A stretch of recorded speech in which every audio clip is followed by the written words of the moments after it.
drew a couple of examples in your resignation letter, which I recommend that everyone find and read, because I just thought it was so brave and incisive and true.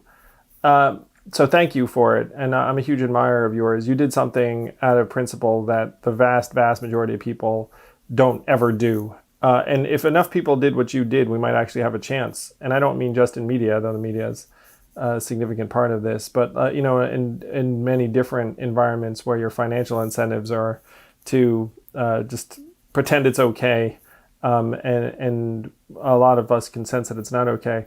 So two of the things that you pointed out as programming choices, one was that anything with Donald Trump or a response to Donald Trump rated better, and so just every cable news outlet covered everything Trump did during his 2016 run, and then that became true obviously when he was president.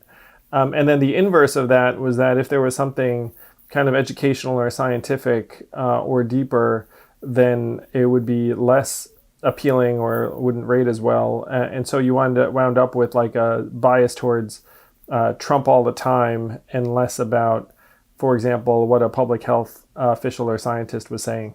Mm-hmm. Yeah. And initially, when the pandemic started, they are professional journalists and they kicked into gear just like they should. And they were trying to get the information they could from scientists and doctors and frontline workers, and developed a special. Dr. Zeke Emanuel was, on once a week to cover, focus on issues related to COVID. And after a number of weeks, they discovered that wasn't rating well. So then it got kind of, started on Monday, Tuesday, and then they pushed it to a Friday because that's a day that they don't care as much about ratings, because that's for our own program, for MSNBC's or Last Word's own programming needs, that it wasn't as important. And then it slowly just kind of fizzled out and died. And it was because it wasn't rating well. And then you could see the coverage when they would do a COVID segment, it really was about just the politics. And they would have on science reporters or correspondents, but they were, pushing them, trying to get them to talk more about the politics than the actual science. And it was through a time when there were a lot, there's still lots of information coming out all the time about the virus and vaccines and what we know and what we don't know. And that all of that was, they would try to get to it if they could, or it just wasn't kind of the top line. It was something that was thrown in maybe as a, an afterthought. That all of that information really got pushed to the wayside, and they focused much more on the politics. And it was, the Trump attacking the blue state governors, or, what Trump, what dumb thing Trump said or didn't say or didn't do. It really focused on that. And I understand there's a time and a place for that, but it was just dominated everything. That drove me crazy on the trail too, where it was always like Trump's stupid or inflammatory comment of the day. And then even like I'd be running for president in Iowa, New Hampshire, and they'd be like, Trump said this, what do you think of that? And I'm just like, are you kidding me? Yeah, exactly. Really? Yeah. And that same idea was pervasive throughout and it was the last election cycle as well, the Democratic primary process. If there was a personality dispute, that got way more attention than any interesting policy conversation. And I think there were lots of interesting policy conversations we could have had, the ideas that you had being the start of it. But then, when it came down to the general and it was Biden versus Trump, almost every single, I know that they tried to focus on Biden when they could, but it always turned into a segment about Trump. They don't want to talk about anything that is negative towards Democrats, because that was bad for the MSNBC audience. And the same thing, applied to the Democratic primaries as well. There just wasn't a full discussion that ultimately benefits everyone. So I think I might have been part of that or a non-part of that. Yeah. Yeah, I know. This is not exactly an unbiased audience I'm talking to right now, Yeah, no. I mean, again, like this to me is more of like a systemic no, it for broadcast sure problem. is, and it, yeah, I saw it happen. I watched it in 2016, and so that when everybody was, I'm sorry, when everyone was shocked that Hillary didn't do better than she did. I was frustrated because I was like, no, there were polling numbers out that showed enthusiasm for her, that were concerning, and that MSNBC wasn't covering that, so that liberal audience didn't Well, that's necessarily. rough. Like that there were actually some numbers that cut the other way that weren't covered. I mean, that's actually new to me, relatively speaking. Maybe everyone knows that already. I was angry almost every day in those Oh, meetings wow. Yeah. through. I mean, it was not pleasant because I was at a point where I mean, I never really bite my tongue anyway, but I just could not believe that they were making decisions about, economic segments. And, oh, that's not going to, the day I gave my resignation, they canceled an economic segment because quota wasn't going to rate. And they filled it with some other, like, you know, not a serious segment. And um, I, between the pandemic and I frankly had issues with how they were covering the George Floyd stuff, the protests.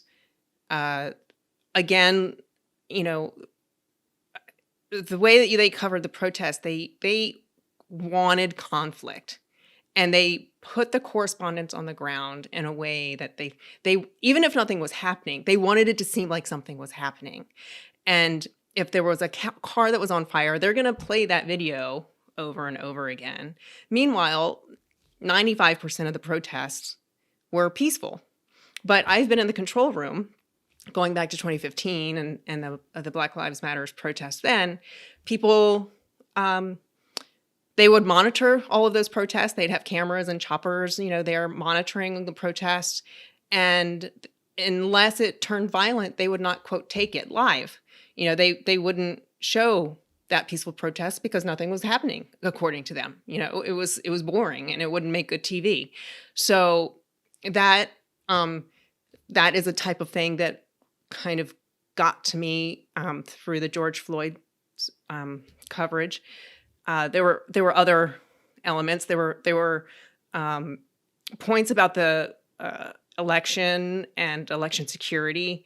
Those stories kept getting sidelined. They were not covering them. I was trying to get them to cover the issues. How are you going to have a safe election, with COVID? And, there were lots of groups working on it. It was really, really, really difficult to get them to cover that.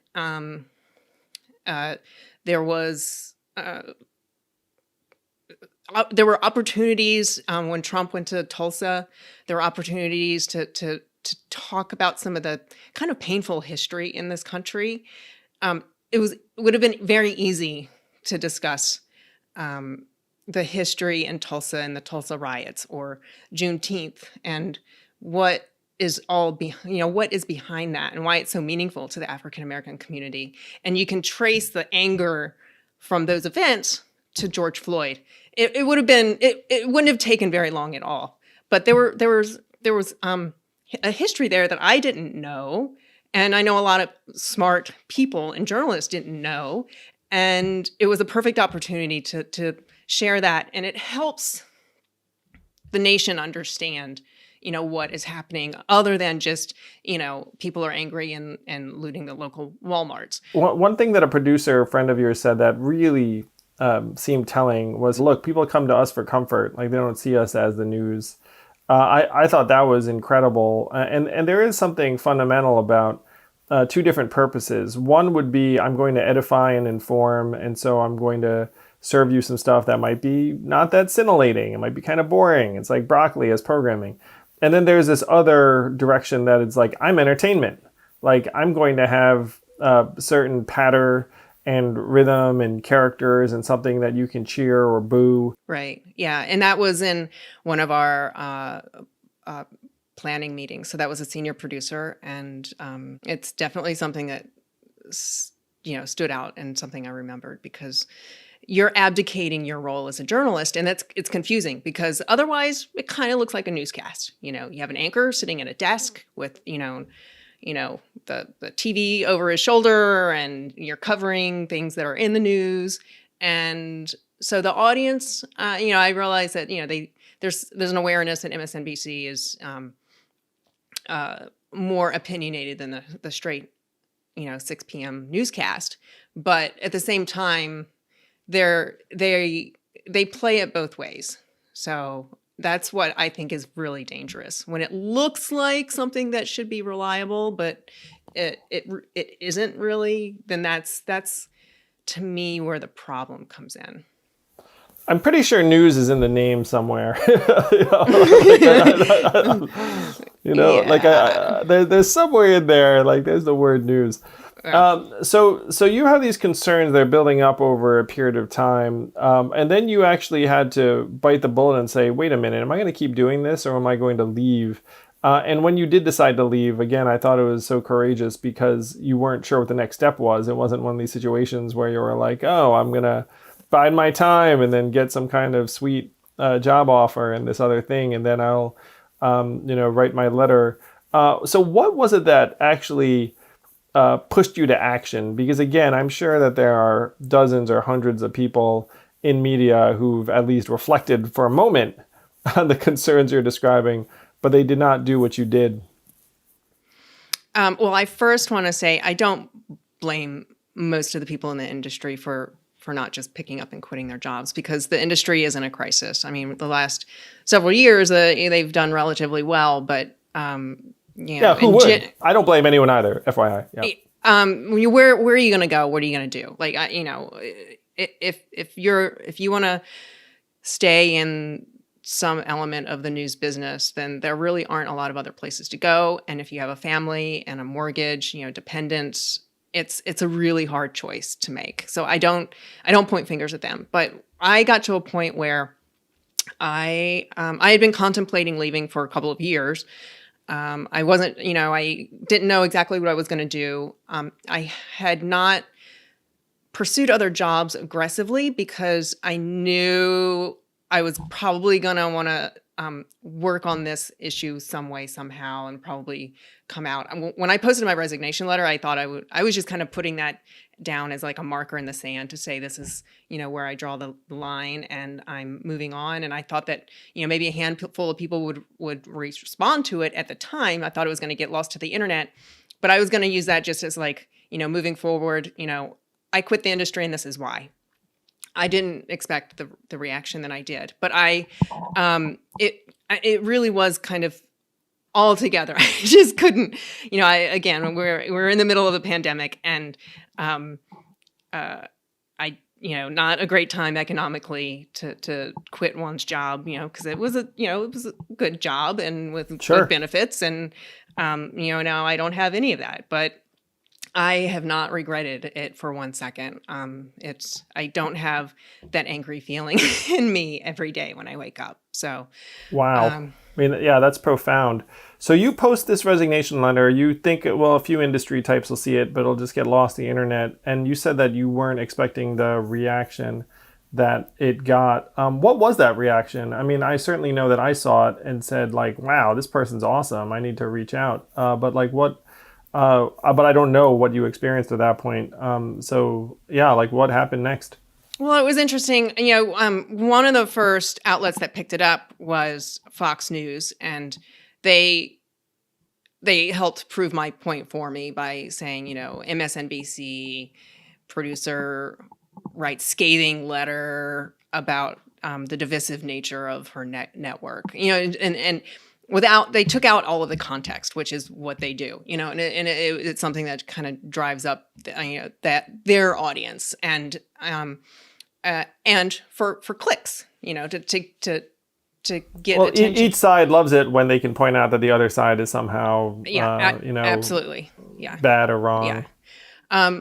So I got a lot of response. I got thousands of notes, and whether it was through my personal website, which until then had like maybe 2 visitors.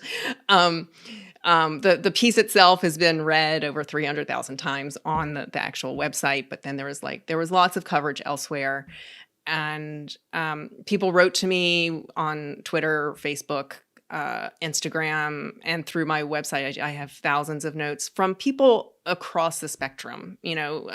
Certainly a lot of people on the right who read the Fox piece. They were cheering me on. And I think they think I might be something different, but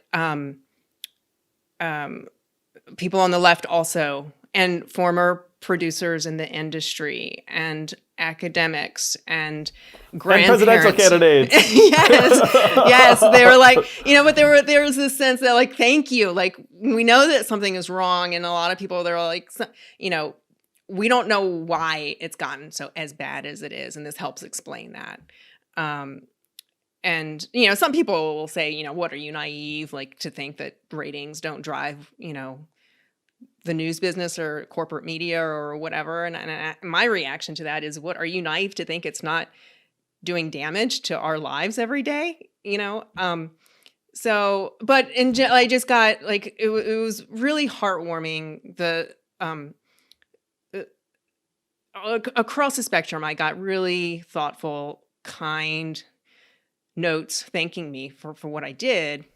I thank you. Everyone should be thanking you, Ariana, because we all can sense that something is going wrong, and you were one of the only brave souls who came out from within one of these organizations and said, yeah, you're not imagining it. It actually is going wrong, and it's not good for any of us, the country, the democracy, our states of mind.